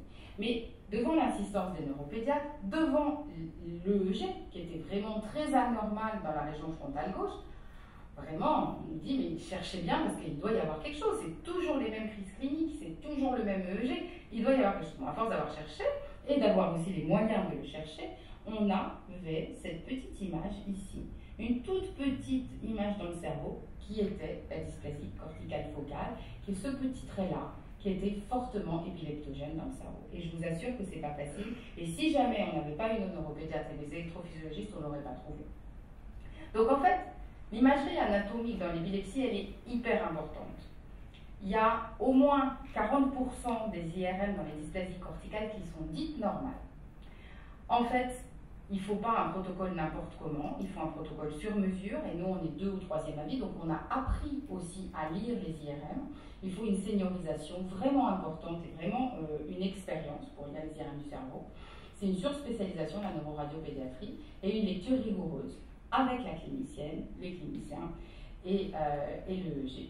Et le mieux aussi, c'est quand même d'avoir une IRM à haute résolution.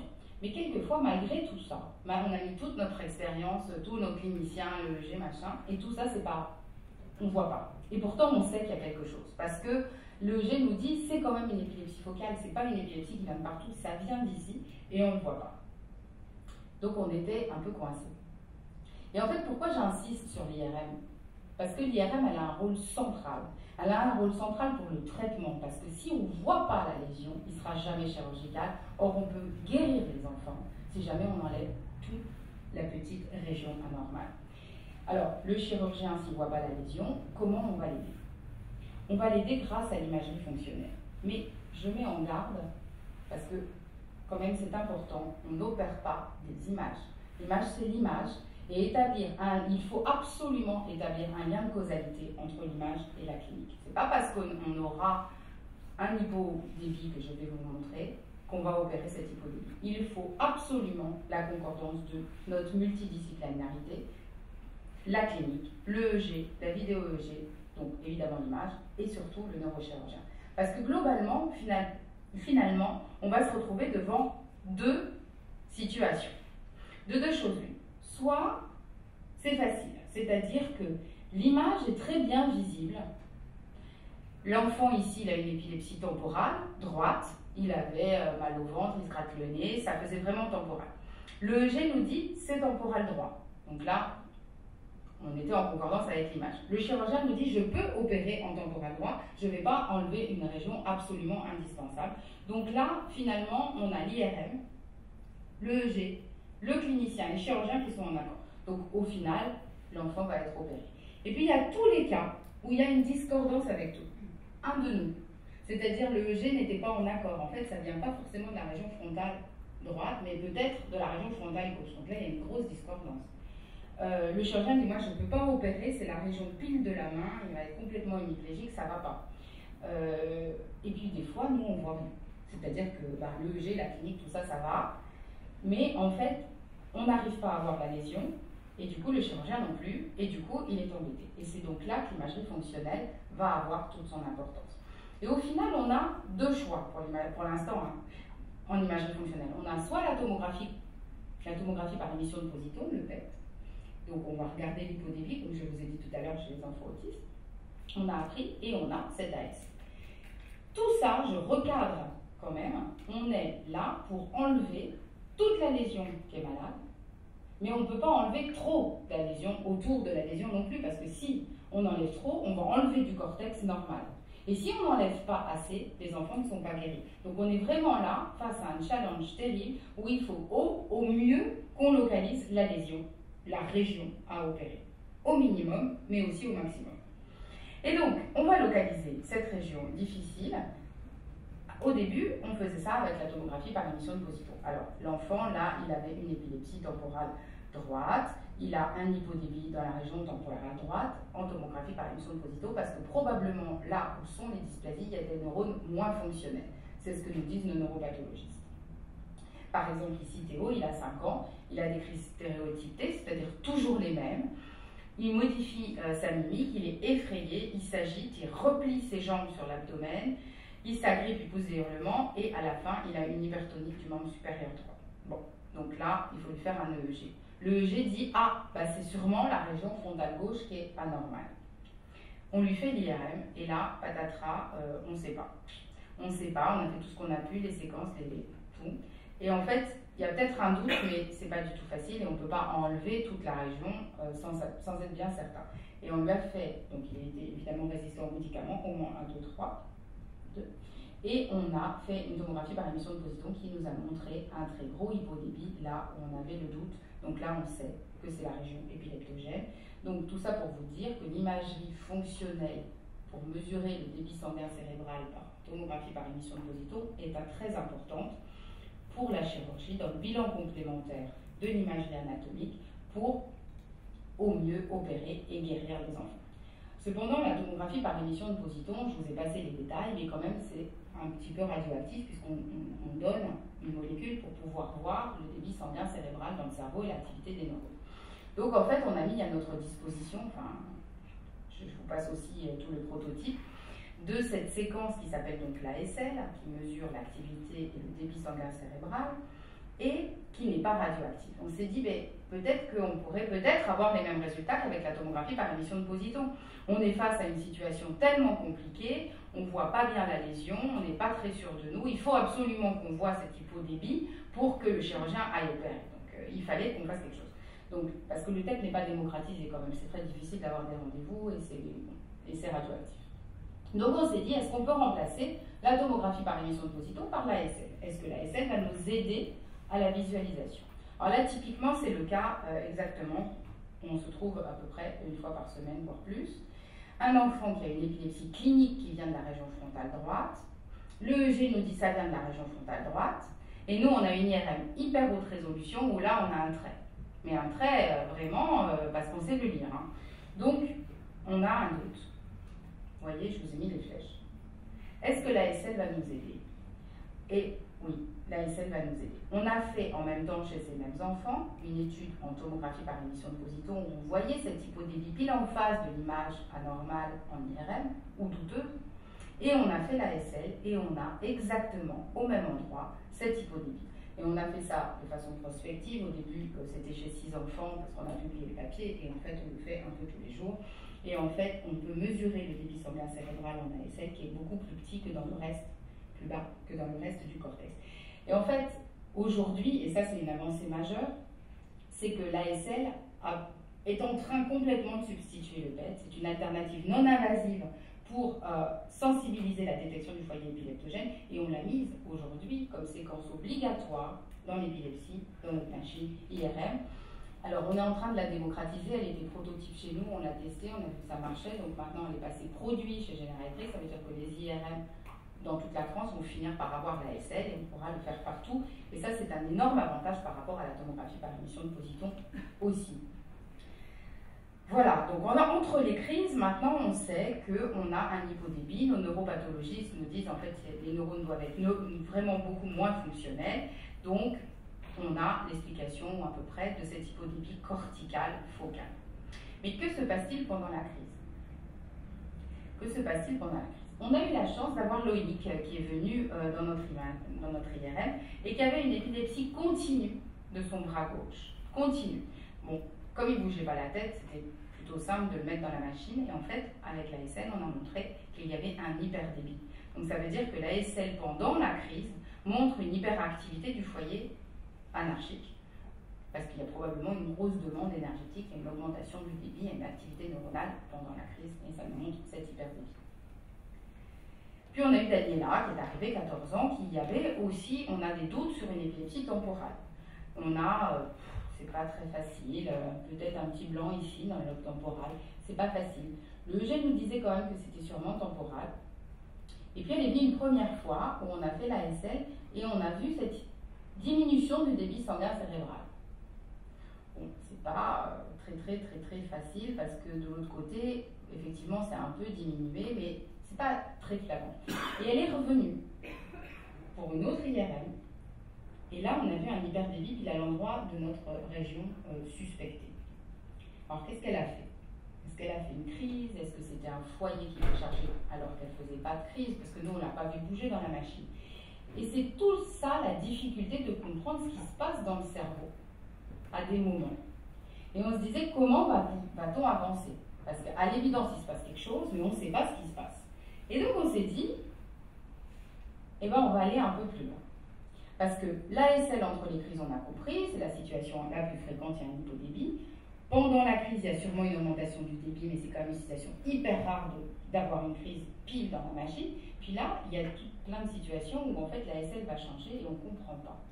Donc on s'est dit, est-ce que cet enfant a fait une crise infraclinique? Pour prouver qu'il a fait une crise infraclinique, ou que ce n'était pas une crise, ou c'était peut-être des pointes, ou c'était quand même complètement autre chose, on a décidé qu'on allait mettre le EEG dans la machine. Et là, c'est l'aventure, parce que quand même, c'est pas du tout simple. Hein. Donc, on a acheté tout le matériel qui est non ferromagnétique, qui doit être compatible avec l'IRM. Donc, c'est quand même... je remercie Catherine Macardre qui est aussi dans la salle, parce que c'est quand même une avancée, je pense, extraordinaire, mais il faut qu'on soit aidé aussi. Et ça mobilise 3 heures la machine, ça mobilise nos manipulateurs. il faut que les enfants soient quand même un petit peu coopérants. On leur met le bonnet d'électrophysiologie, on va leur faire l'IRM, qui est quand même aussi très compliqué parce qu'on fait leur haute résolution plus l'ASL plus cette EEG dans la machine, et on a mobilisé aussi toute l'équipe de neurophysiologie qui vient pendant l'IRM, qui interprète avec nous l'EEG dans la machine. Pour qu'on avance d'un pas, comme ça on arrête de faire des hypothèses. L'ASL est augmentée pendant les crises, mais en fait, en fin de compte, combien de temps ça dure? Est-ce que c'est pas le foyer juste à côté qui est en hyperdébique? Bref, on va avoir les réponses à nos questions sans ouvrir la tête. Et après, donc ça c'est notre vrai gros projet de cette année, et en fait, on se dit, pour mieux comprendre encore ce qui va se passer dans le cerveau, parce que quand même, c'est là qu'on va finir par opérer très correctement ces petites lésions, on va corréler cette EEG-ASL aux électrodes intracérébrales. Il n'y a pas beaucoup, malheureusement, pas beaucoup d'enfants. Le docteur Blom opère les enfants, je crois qu'il y a une SEEG par mois, c'est pas beaucoup, mais c'est une avancée terrible parce qu'il n'y avait pas ça jusque-là. Et en fait, il met les électrodes dans la tête au niveau de la région qu'on pense anormale.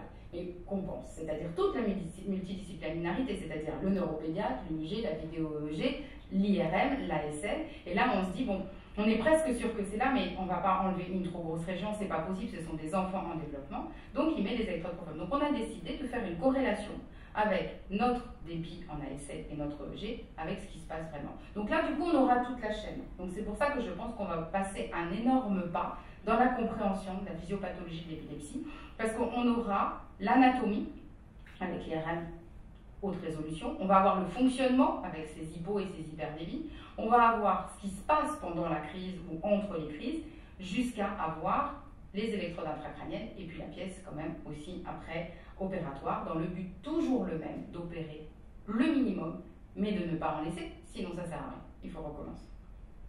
Donc on en profite aussi pour faire d'autres séquences qui vont être couplées à l'EEG pour essayer de comprendre les connexions qui se passent avec les régions épileptogènes dans le cerveau, avant et après chirurgie, parce que c'est très très important de savoir s'il y a une réorganisation des régions après la chirurgie. On est chez l'enfant, on a une collaboration importante avec Lionel Nakache à l'Institut de la moelle et du sable.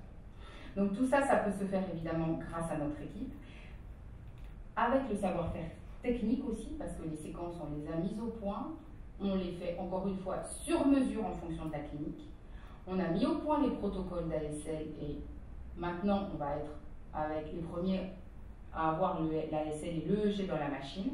Tout ça, ça se fait parce qu'on peut acheter des logiciels, parce qu'on a du matériel adapté non fluoromagnétique et surtout parce qu'il y a une implication humaine médicale, pluridisciplinaire. Je n'ai pas arrêté de dire que c'était plus qu'important dans l'épilepsie, mais aussi paramédical parce qu'on mobilise nos manipulateurs, on mobilise les techniciens d'électrophysiologie parce que là aussi c'est pas notre service, mais ils viennent nous aider, et évidemment beaucoup de temps de travail d'analyse, de chercheurs et d'ingénieurs.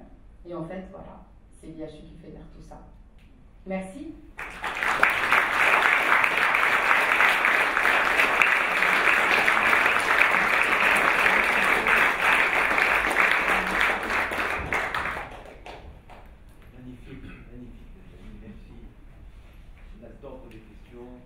Pour Nathalie et des questions générales.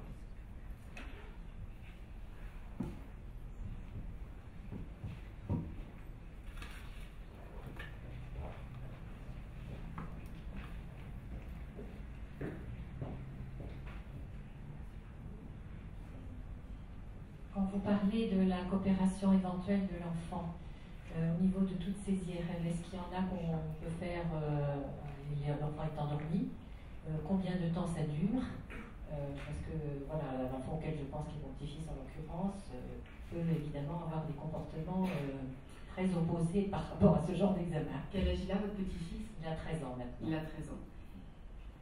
Alors, il y a plusieurs choix. Il y a le choix de faire une anesthésie générale qui est toujours possible. L'anesthésie générale, on rentre la veille, on a nos anesthésistes, on peut faire un protocole d'IRM et honnêtement, franchement, c'est plus simple pour les radiologues d'interpréter des IRM qu'on ne sait pas bouger et de pouvoir faire un protocole complet. Bon, après, c'est une anesthésie générale, donc il faut aussi se dire c'est quand même assez lourd pour tout le monde. mais quand même dans l'épilepsie, une fois dans sa vie, d'avoir une IRM de bonne qualité, moi je conseille. Après, si les enfants de 13 ans n'ont pas de gros troubles du comportement, on a la chance d'avoir dans le service une IRM jouée, un jeu. Donc en fait, elle fait du bruit, c'est la même que la grosse, sauf qu'il n'y a pas, enfin c'est pas la vraie, mais on les allonge dans un tunnel, ils voient un petit peu ce que c'est, les enfants prennent confiance, ils ont pas mal, on leur dit surtout on ne fait pas de piqûre, tu vas entendre du bruit, puis on leur montre quand ils bougent et quand ils ne bougent pas, et ça ils peuvent venir autant de fois qu'ils veulent pour s'habituer. Donc s'il n'a pas beaucoup de troubles du comportement et qu'il comprend un peu, c'est une bonne façon en fait de le désangoisser. Ça dure combien de temps? À l'IRM jouée, autant de temps que vous voulez. La vraie IRM, pour avoir un bon protocole avec tout ce qu'on veut pour ne pas recommencer, avec les coronas, les axiales, le T1, le T2, la SL, tout ça, je dirais 30 minutes. Après, on peut faire plus court, c'est-à-dire... mais le mieux l'ennemi du bien. C'est-à-dire que s'il peut rester tranquille et on peut avoir 4 à 5 séquences, ça peut nous suffire. Si on est très ciblé, si on sait ce qu'on cherche et qu'il ne bouge pas, on peut réduire un tout petit peu. Par contre, s'il ne veut pas rentrer dans la machine et qu'il bouge tout le temps, ça ne sert à rien. Ça sert vraiment à rien. C'est-à-dire une IRM bougée, on va la refaire. Et quelle différence entre l'IRM et le PET scan? Parce qu'il a fait un PET scan quand il était plus Alors, jeune. ça donne pas, comme je vous disais, ça donne pas la même information. Le PET scan donne une compréhension de la physiologie. Donc, on ne voit pas bien l'anatomie, on verra s'il a un hypodébit ou un hypométabolisme dans une région où il doit avoir une malformation, où il y a moins de neurones, grosso modo, qui fonctionnent. Donc, quel était le résultat du PET scan? Est-ce que c'était concluant? Je ne sais pas si c'était le PET scan parce que je suis très ignorante de tout ça. C'était un examen au cours duquel on avait colorisé quelque chose de façon qu'on voyait apparaître sur les radios une région où apparemment il n'y avait pas d'activité par rapport aux autres régions où il y en avait. Donc c'est peut-être un hypodébit, et donc du coup il doit avoir une IRM quand même, sûrement. C'est très rare qu'on fasse le PET scan sans l'IRM. Dans l'épilepsie, c'est quand même quelque chose, au départ, on commence par l'anatomie. Si l'anatomie est douteuse, comme je vous ai dit là, si l'anatomie est douteuse, on va au PET pour avancer dans la compréhension. Et si vous voulez, on peut relire l'examen, pas de souci.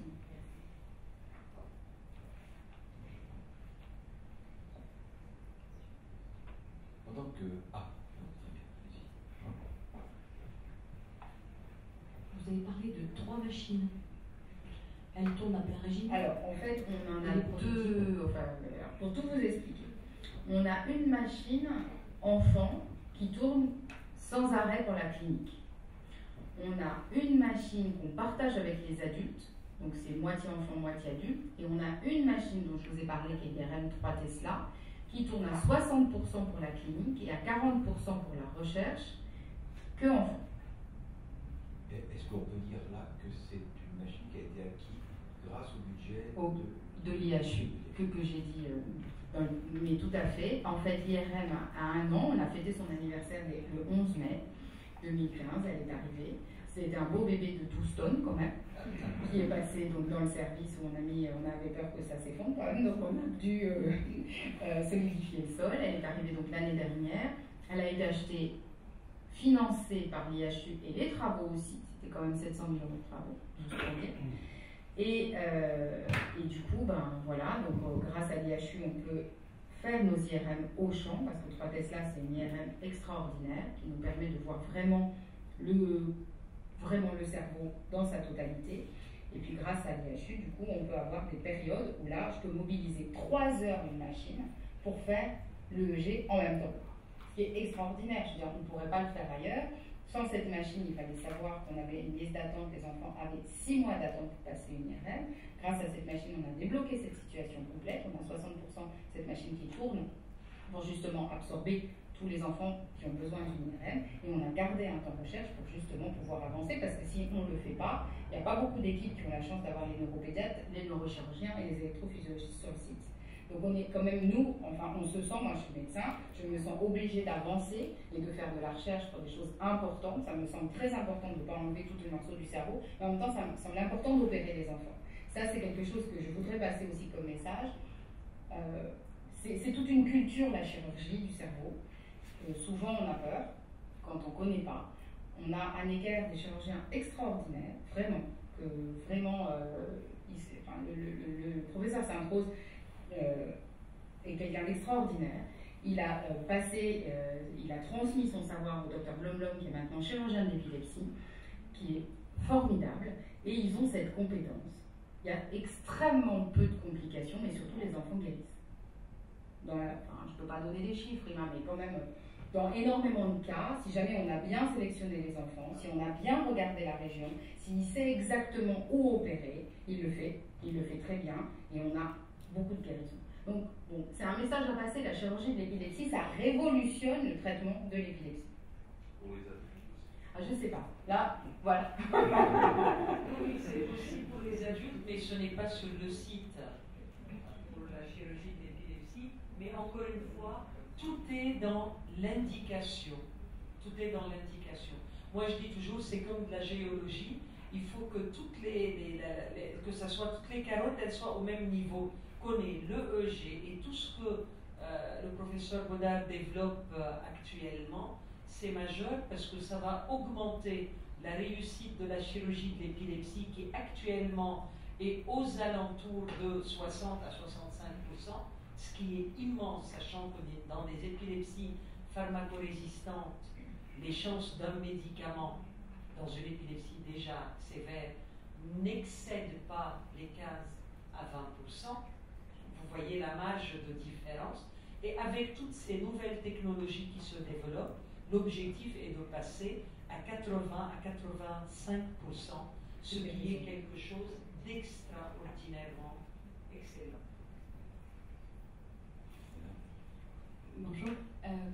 Moi, j'ai une petite question. Vous parlez de la chirurgie pour l'épilepsie. On a parlé du côté temporal. Est-ce que les épilepsies généralisées, telles que les syndromes de Dravet, les syndromes de West, on peut être amené, à un moment donné, à pouvoir opérer et guérir? Alors, juste dans la chirurgie, dans tout ce que le professeur Godard a développé, ce sont ce qu'on appelle les épilepsies, les chirurgies d'exérèse de lésions. Donc nous sommes dans des épilepsies focales, même parfois multifocales. Je vous ai montré par exemple la sclérose tubereuse de Bourneville, où chez ces patients, nous pouvons avoir 2 ou 3 foyers distincts. Et on peut aller opérer 1, 2, voire 3 foyers. Mais on reste dans un cadre que, au niveau de ce foyer, il y a une certaine limite de quelque chose qui se passe. Or, dans d'autres types d'épilepsie, avec les connaissances que nous avons actuellement, toutes les cellules présentent la pathologie. Dans de très rares cas d'épilepsie génétique, c'est important à savoir, il y a des cas, on n'en a pas parlé aujourd'hui, dans une pathologie comme le PCDH19, il y a des cas exceptionnels où on ne sait pas pourquoi. Peut-être c'est du mosaïcisme de cellules, peut-être c'est des cellules plus ou moins atteintes. On a pu opérer des patients avant de savoir qu'ils avaient l'anomalie génétique, mais parce qu'ils avaient des tableaux exactement identiques à ce que nous présentons ici. Donc le message, c'est que c'est pas parce qu'il y a une lésion que l'on va opérer, c'est parce que nous avons un groupe de cellules concentrées dans un endroit et que l'on va dévoiler avec toutes ces techniques et que l'on va aller opérer. Et c'est ça le grand pas qui a été fait, parce que jusqu'à il y a une quinzaine d'années chez l'enfant, il fallait voir la lésion ronde, et on prenait la lésion ronde, et c'est là où on avait du 50 à 60% de réussite. Encore une question peut-être? Pendant que vous réfléchissez à votre prochaine question, vous pouvez demander à Nathalie et Rima s'il y a d'autres centres en France qui allient la neuroimagerie, la neurochirurgie et Chez l'enfant et la recherche. Alors, à quel sens peut-on se comparer dans ce projet? Je ne pense pas que... Dans l'alliance des trois. Oui, oui. Enfin, c'est pas pour comparer ou se comparer. Les grands centres qui ont autant de, je dirais, en mettant bien la balance. En France, il y a Marseille, qui a les 3 aspects. Au même endroit? au même endroit, enfin c'est un peu distant, c'est l'INMED après. Donc il faut passer de Marseille Centre dans les Calanques. Au même endroit exactement, il y a peu de centres qui ont toutes ces disciplines. Toutes ces disciplines, il y a vraiment peu de centres. Je pense même au niveau international. Il y a des centres de chirurgie qui sont très très avancés, mais ils ne développent pas, je pense à Cleveland. Il y a des centres de génétique très avancés, je pense à Harvard et à Yale, mais des centres où il y a vraiment tous ces aspects sur un campus, comme je fais de l'américain là, sur un campus unique, honnêtement, et j'avoue que je connais un peu le petit monde où nous vivons, il n'y a pas beaucoup de centres. Je dis ça parce que le concept qui sous-tend l'ISIHU en général et cette ISIHU en particulier, c'est justement de mettre dans le même tube à essai tous les réactifs, tous les protagonistes de la réaction. Et donc c'est là-dessus qu'on peut compter pour justement l'innovation. Absolument, tout à fait. D'ailleurs, on est les premiers à essayer l'IRM-G dans la machine. Vous êtes déjà un lieu d'innovation. Complètement. On est le premier exemple dans l'épilepsie, c'était le papier qu'on a présenté. Il y a beaucoup de choses, et si je peux le dire, mais Nathalie serait d'accord avec moi, il faut savoir le temps que nous passons ensemble. Plus qu'avec tes enfants et ton mari. Ah non, ça, il faut même pas le dire. On a dit on ne parlait pas de choses personnelles. Je veux dire, pour arriver à faire ce travail-là, nous nous voyons systématiquement 4 heures par semaine. Ça, c'est sans les projets, sans le plus, sans les réunions, où nous regardons, je peux le dire, oui, tu peux. ensemble, David est là aussi, le docteur Grévin, IRM par IRM, patient par patient. Et on a un staff dédié. On a un vrai staff dédié. Oui, avec ça, par exemple, ça existe existe presque nulle part ailleurs. Parce qu'on a le neurochirurgien, l'électrophysiologiste, en même temps que je vois les IRM, Monica Ezerman et Anna Kaminska voient le EG. Donc quand je dis, mais tu crois pas que la région insulaire droite, parce que des fois ça se voit pas, on est... Et c'est vraiment en live, je veux dire, c'est fait vraiment dans la dynamique, et c'est sublime, c'est extraordinaire. On va même dans votre duo là d'ailleurs. On s'est sorti, on n'a pas fait ça, Non, mais c'est aussi que nous nous voyons idem avec toujours Nathalie et les généticiens pour raisonner sur tout ce que l'on cherche, sur tout ce que l'on trouve. Parce que parfois aussi on trouve et il faut comprendre derrière. Donc c'est vraiment, et je pense, Arnold, et très honnêtement, c'est ce qui fait c'est ce qui rend possible ce que nous essayons de faire ensemble. Parce que je crois que ce qui rend possible, c'est votre qualité individuelle, bien sûr, mais rassemblée. Oui, c'est votre sens du collectif. C'est pour ça qu'on a mis, c'est l'Institut Imagine qui fédère tout ça, c'est vraiment vrai. C'est-à-dire qu'on est tous en même temps. Je ne pourrais rien faire, moi. Non, mais c'est vrai. Non, mais c'est très simple. C'est-à-dire, moi, si on ne sait pas. Je vous propose qu'avant. Oui, avant de passer à dire quelques mots, je crois, pour la suite. Mais avant, je vais te demander, puisqu'on a le privilège d'avoir le professeur Yannick Cros, qui est un des chercheurs internationaux qui nous ont rejoints dans l'Institut Imagine, et qui est à la fois un grand généticien, un neurologue, un immunologiste, peut-être de commenter un petit peu à sa manière, en français ou en anglais, comme il le voudra, quelle impression ressort pour lui de cette conférence, peut-être. C'est-à-dire que je pense en fait que vous êtes vraiment extraordinaire. C'est vrai, c'est l'expérience.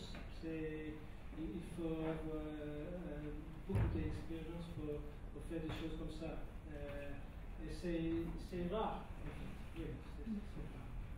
Merci beaucoup. Merci Yannick. Avant de vous applaudir une dernière fois, Markéta, quelle est la suite des événements maintenant? Encore une dernière question. Si vous avez plus de questions.